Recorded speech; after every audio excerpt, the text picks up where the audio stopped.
श्रीभगवान् उवाच अनाश्रितः कर्मफलं कार्यं कर्म करोति यः स सन्न्यासी च योगी च न નિરગ્નિર્ન ચાક્રિયઃ।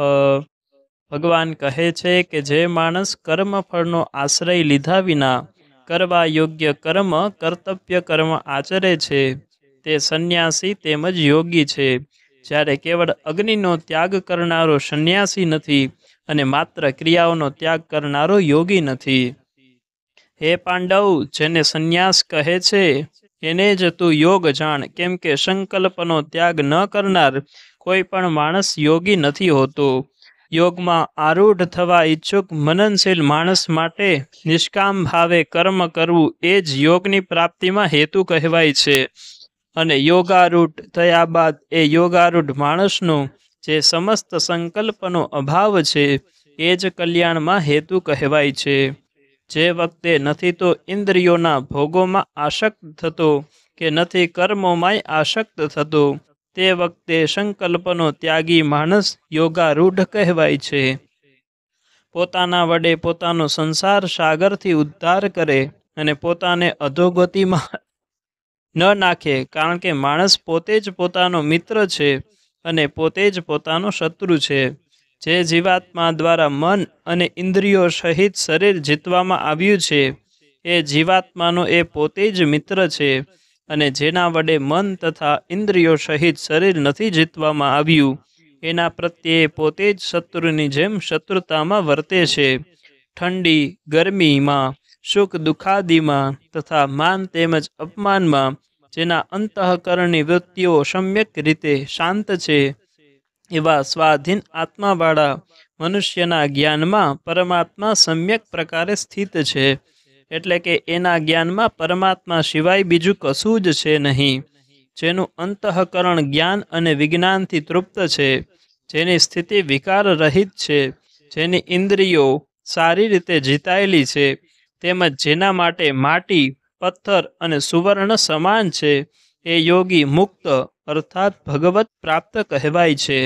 સુહૃદ, મિત્ર, શત્રુ, ઉદાસીન, મધ્યસ્થ, દ્વેષ્ય તેમજ બંધુગણોમાં, ધર્માત્માઓમાં અને પાપીઓમાં પણ સમાન ભાવ રાખનારો માણસ શ્રેષ્ઠ છે। મન અને ઇન્દ્રિયો સહિત શરીરને વશમાં રાખનાર, કસાયની ઈચ્છા ન રાખનાર અને સંગ્રહ રહિત યોગી એકલો જ એકાંત સ્થળે સ્થિત થઈને આત્માને નિરંતર પરમાત્મામાં જોડે છે।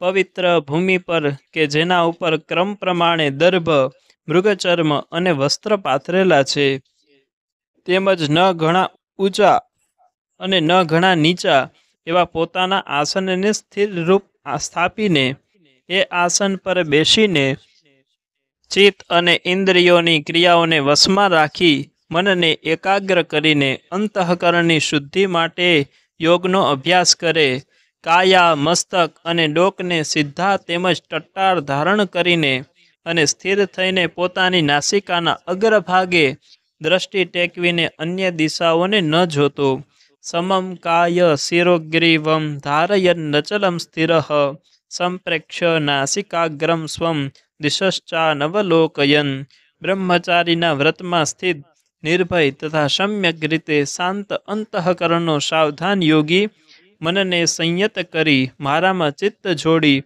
અને મારા પરાયણ થઈને ધ્યાનમાં બેસે। વશ કરેલા મનનો યોગી આ રીતે આત્માને નિરંતર મુજ પરમેશ્વરના સ્વરૂપમાં જોડતો મારામાં રહેલી પરમ આનંદની પરાકાષ્ઠા સ્વરૂપ શાંતિને પામે છે।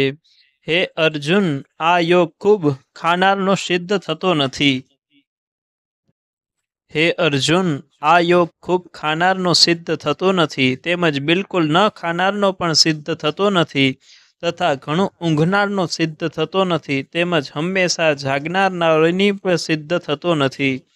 દુઃખોનો નાશ કરનાર યોગ તો યથા યોગ્ય આહાર વિહાર કરનારનો, યુક્તાહાર વિહારસ્ય યુક્ત ચેષ્ટસ્ય કર્મસુ યુક્ત સ્વપ્નાવબોધસ્ય યોગો ભવતિ દુઃખઃ, કે કર્મોમાં યથા યોગ્ય ચેષ્ટા કરનારનો તથા યથા યોગ્ય ઊંઘનાર તેમજ જાગનારનો જ સિદ્ધ થાય છે। સંપૂર્ણ વશમાં કરેલું ચિત્ત જે વખતે પરમાત્મામાં જ સમ્યક રીતે સ્થિત થઈ જાય છે, એ વખતે સમસ્ત ભોગોથી નિસ્પૃહ થયેલો માણસ યોગયુક્ત કહેવાય છે. જે રીતે વાયુ વિનાના સ્થાનમાં રહેલી દીવાની જ્યોત ડોલતી નથી, એવી જ ઉપમા પરમાત્માના ધ્યાનમાં લાગેલા યોગીના ચિત્તાયેલી ચિત્તની કહેવાય છે. યોગના અભ્યાસથી નિરુદ્ધ થયેલું ચિત્ત જે અવસ્થામાં ઉપરતી પામે છે અને જે અવસ્થામાં પરમાત્માના ધ્યાનને લીધે શુદ્ધ થયેલી સૂક્ષ્મ બુદ્ધિ દ્વારા પરમાત્માનો સાક્ષાત્કાર કરતો પરમાત્મામાં જ સંતુષ્ટ રહે છે. ઇન્દ્રિયોથી અતીત માત્ર શુદ્ધ થયેલી સૂક્ષ્મ બુદ્ધિ દ્વારા ગ્રહણ થઈ શકે એવો જે અનંત આનંદ છે, એને જે અવસ્થામાં અનુભવે છે અને જે અવસ્થામાં સ્થિત આ યોગી પરમાત્માના સ્વરૂપથી કદી વિચલિત થતો નથી. પરમાત્માની પ્રાપ્તિરૂપી જે લાભને પામીને એનાથી વધુ બીજા કશા લાભને નથી માનતો અને પરમાત્મા પ્રાપ્તિ સ્વરૂપ જે અવસ્થામાં રહેલો યોગી ઘણા ભારે દુઃખથી પણ વિચલિત નથી થતો. જન્મ મરણના દુઃખરૂપ સંસાર સાથેના સંયોગથી જે રહિત છે તથા જેનું નામ યોગ છે, એને જાણવું જોઈએ. એ યોગ નહીં, કંટાળેલા અર્થાત ધૈર્યશીલ અને ઉત્સાહી ચિત્તથી નિશ્ચયપૂર્વક કરવો જોઈએ. સંકલ્પથી ઉત્પન્ન થતી કામનાઓને સમૂળી ત્યજીને તેમજ મન વડે ઇન્દ્રિયોના સમુદાયને બધી બાજુથી સમ્યક રીતે રોકીને ક્રમે ક્રમે અભ્યાસ કરતો ઉપરતીને પામે તથા ધૈર્યશીલ બુદ્ધિ દ્વારા મનને પરમાત્મામાં સ્થિત કરીને પરમાત્મા સિવાય બીજા કસાયનું ચિંતન ન કરે.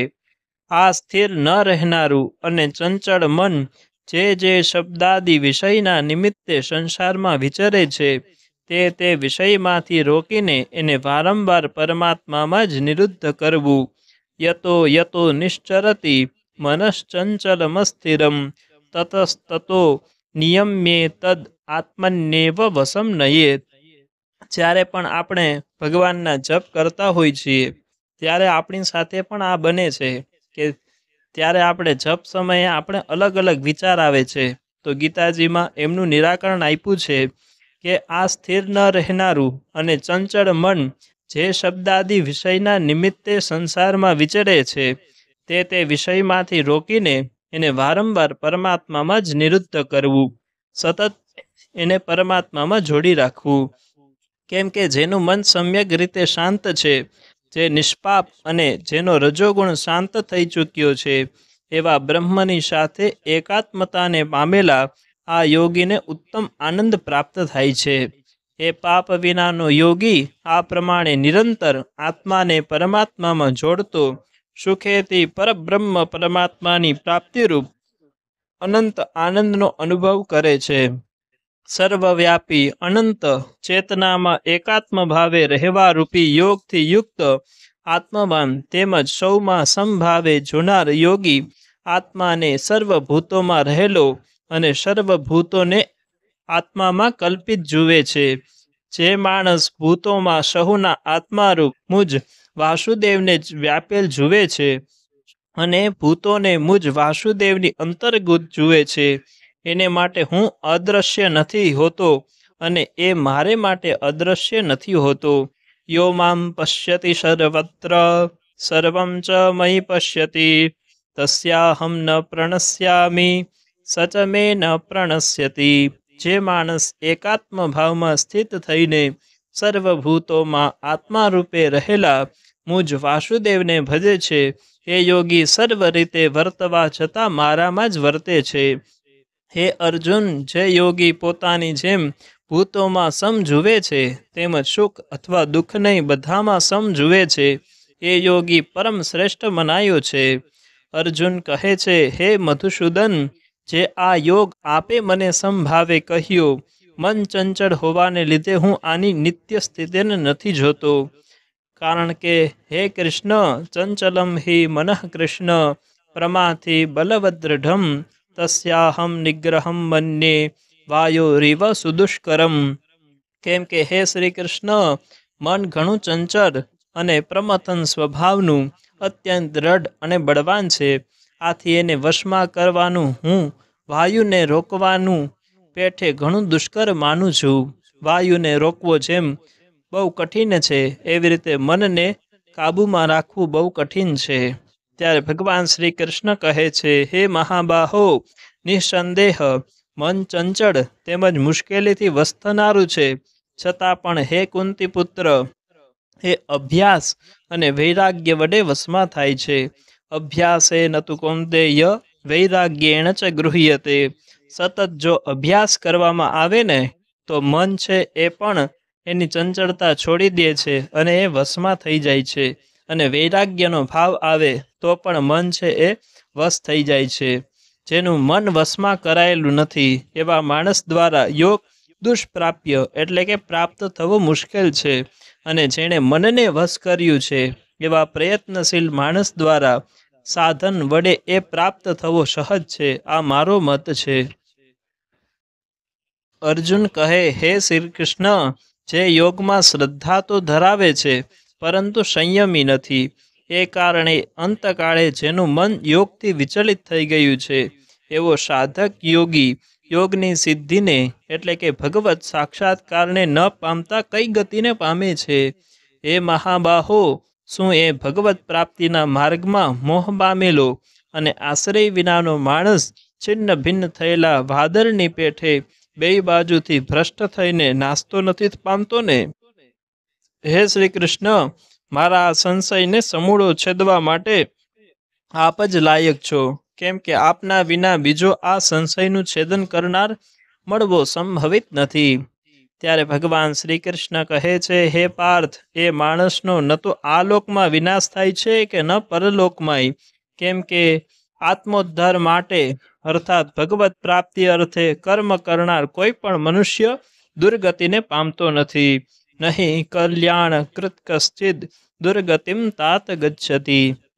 યોગ ભ્રષ્ટ માણસ પુણ્યશાળીઓના લોકોને એટલે કે સ્વર્ગ વગેરે ઉત્તમ લોકોને પામીને ત્યાં ઘણા વર્ષો સુધી નિવાસ કર્યા પછી શુદ્ધ આચરણશીલ ધનવાનોના ઘરે જન્મ લે છે. વાહ! શુચિનામ શ્રીમતામ હે યોગ ભ્રષ્ટોભિજાયતે. અથવા આ સિવાયના જે વૈરાગ્યવાન યોગ ભ્રષ્ટ હોય છે એવા માણસો એ લોકમાં ન જતા જ્ઞાનવાન યોગીઓના જ કુળમાં જન્મે છે. અથવા યોગિનામેવ કુલે ભવતિ ધીમતામ એતદ્ધિ દુર્લભતરમ લોકે જન્મ યદિદૃશમ. પરંતુ આ પ્રકારનો જે આ જન્મ છે એ સંસારમાં ખરેખર ઘણો દુર્લભ છે. ત્યાં તે પૂર્વજન્મના શરીરમાં બુદ્ધિ સંયોગને એટલે કે સમબુદ્ધિ સ્વરૂપ યોગના સંસ્કારોને અનાયાસે જ પામે છે. અને હે કુરુનંદન, એ પ્રભાવને લીધે એ ફરીથી પરમાત્માની પ્રાપ્તિરૂપી સિદ્ધિ માટે પહેલાં કરતાં પણ વધુ પ્રયત્ન કરે છે. તથા જે શ્રીમંતના ઘરે જન્મ લેનાર યોગ ભ્રષ્ટ છે તે પરાધીન હોવા છતાં એ પૂર્વજન્મના અભ્યાસના બળે જ નિઃશંકપણે ભગવાન પ્રત્યે આકર્ષાય છે અને સમબુદ્ધિ સ્વરૂપ યોગનો જિજ્ઞાસુ પણ વેદમાં કહેલા સકામ કર્મોના ફળને ઓળંગી જાય છે. પરંતુ પ્રયત્નપૂર્વક અભ્યાસ કરનાર યોગી તો પાછલા અનેક જન્મોના સંસ્કાર બળે આ જ જન્મે સંસિદ્ધ થઈ સમગ્ર પાપોથી રહિત થયા બાદ તત્કાળ જ પરમ ગતિને પામે છે. તપસ્વીભ્યોધિકો યોગી જ્ઞાનીભ્યોપી મતોધિકઃ કર્મીભ્યશ્ચાધિકો યોગી તસ્માદ યોગી ભવાર્જુન. યોગી તપસ્વીઓ કરતાં શ્રેષ્ઠ છે, શાસ્ત્રજ્ઞોથી શ્રેષ્ઠ મનાયો છે યોગી, અને સકામ કર્મ કરનારાઓથી યોગી શ્રેષ્ઠ છે. માટે હે અર્જુન, તું યોગી થા. બધા યોગીઓમાં પણ જે શ્રદ્ધાવાન યોગી મારામાં જોડાયેલા અંતરાત્માથી મને નિરંતર ભજે છે એ યોગી મને સૌથી શ્રેષ્ઠ માન્યો છે. યોગીનામ અપી સર્વેષામ મદ્ગતે નાંતરાત્મના શ્રદ્ધાવાન ભજતે યો મામ સમે યુક્ત તમો મતઃ. ઓમ તત્સત ઇતિ શ્રીમદ્ભગવદ્ગીતાસુ ઉપનિષત્સુ બ્રહ્મ વિદ્યાયામ યોગશાસ્ત્રે શ્રીકૃષ્ણાર્જુન સંવાદે આત્મસંયમ યોગો નામ ષષ્ઠોધ્યાયઃ. કૃષ્ણાર્પણમસ્તુ. દ્વારિકાધીશ કી જય.